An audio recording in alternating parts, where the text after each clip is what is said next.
A.J. Preller a few years back made a ton of moves. It didn't work, and it looked like San Diego was going in the opposite direction. And then they spent $300 million on a Manny Machado. And people are like, whoa, wait a minute now. Before that, they spent about $144 on Eric Hosmer.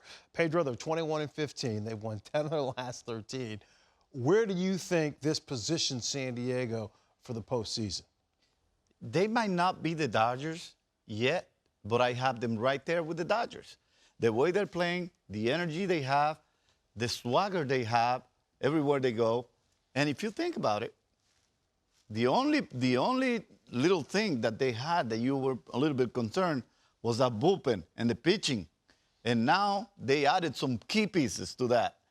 I'm pretty sure Clevenger is able to manhandle any team if he's on, if he keeps his head straight. And I know that the kind of trade they made for this kid compromises this kid a lot more than he was probably in Cleveland. He needed a change of scenery. He needed a place where he could feel comfortable and be loose. He found it. I think I have the San Diego Padres right there with the Dodgers, even though the Dodgers have proven that they are the best team in baseball so far. But I think the energy that they bring, they can pick it, they can run, they can field, they can buck. The Dodgers have set a record for homers, but at the same time, I see San Diego doing the same thing. It's just a matter of time before San Diego is right there with the Dodgers, bopping in homers, running the bases and doing it all. And now, with their pitching being better, don't be surprised if they get really close to the Dodgers. I thought of all the moves, the one move to me that could be the biggest move would be Trevor Rosenthal, and this is why. Kirby Yates, they thought last year they had a guy that was going to be their closer for a while. Right. Health issues. Drew Pomerantz has been very good from the left side. There's nothing worse than hurts a team. There's the month of September when you start losing games that you should win. We've seen it happen to the Reds. We've seen it happen to the New York Mets. When you have your position players, doubt starts to creep in. When you have a 4-3 lead, you score 2 runs, you take the lead in the 7th, and it's a countdown to how many outs. And if Trevor Rosenthal can be the guy, and he's come from nowhere again to throwing triple digits. The Padres and every team, Pedro, there's nothing worse that deflates the morale of a team than a leaky bullpen that's no good. You waste a good starting pitching. You waste a game where you rally and you score a couple of runs. There's a calm that comes over every team that feels good about the 9th inning.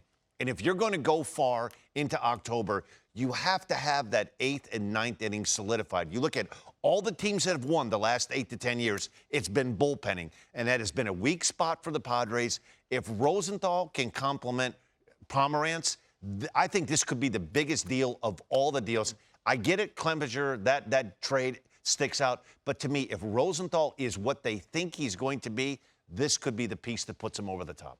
And what I love is the fact that because we weren't really sure how the trade deadline was going to go down, just how much teams were going to be into making moves to see if they could win a World Series championship this year with the 60-game season as opposed to the 162. So I love the fact that these teams that people didn't have a lot of expectations for this year, San Diego, Toronto, even Miami went out. They got Starling Marte. Like, they're stepping up to the plate because they see an opportunity, Danny. You must read my notes because I wrote two teams down, San Diego and the Blue Jays. Yeah. Teams that normally would be on the outside looking in as far as the trade deadline. But these are 2 markets now that maybe they're not going to be the Yankees or the Rays, but the Blue Jays look at this and say, hey, we're in this. And the Padres say, we have the most exciting young player in the game in Tatis. Manny Machado is playing great at third base. They're starting to come to life again. You know, they've slammed Diego. They're hit, 4 days in a row, 5 days in a row hitting grand slams. They're an exciting young team, and they're taking advantage of, could you imagine what their fan base in San Diego or Toronto would be like if this gets back to normal next year, the excitement in baseball in San Diego and in Toronto. And it's funny because you look at the bigger market teams, the Dodgers, the Yankees, they kind of chilled. Back. Yeah, they right. sat Yeah, back. right. But these teams that were on the edges are like, we're getting in. If they're going to let us in, we're going in. And I'll tell you what, in San Diego, it's scary going in. The Chicago White Sox going in, they could be scary.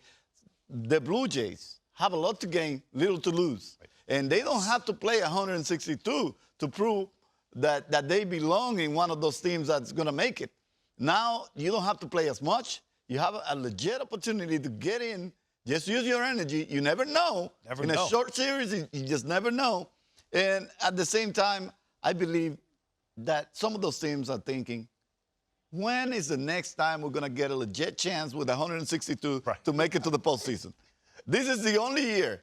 They don't know if this is going to change.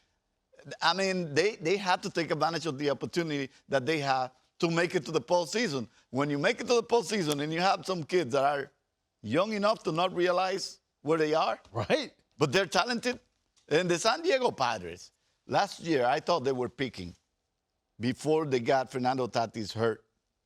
When Fernando Tatis went down, the entire team kind of... It did, right? Yeah, went back down to where they belong. But now that they have an MVP in Fernando Tatis, Machado playing to the level that everybody expected, and they have a group, they have put together a core of little players, the third baseman. They have everybody that can run, can throw, can field. They're comfortable, and they're full of energy, and now they added these pieces. Rosenthal, like you said, is a big piece. Clevinger, the little experience he has in the postseason with the Cleveland Indians, and as a solidified number one, he can say, okay, you know, Paddock and those guys, jump on my back. I got the stuff. I know what it takes. I know what it's like. And those kids can relax a little bit. Be careful. That team is scary if they get to a short series against any team in baseball. You think the Dodgers want to play the San Diego Padres? You think the Yankees want to play the San Diego Padres? They got nothing to lose. They got nothing to lose. Oh, and they weren't supposed to be here That's right. this year. To your point, by the way, the Padres last year, after Tatis Jr. went down 15-28. So it kind of left the air out of the bag a little bit with that.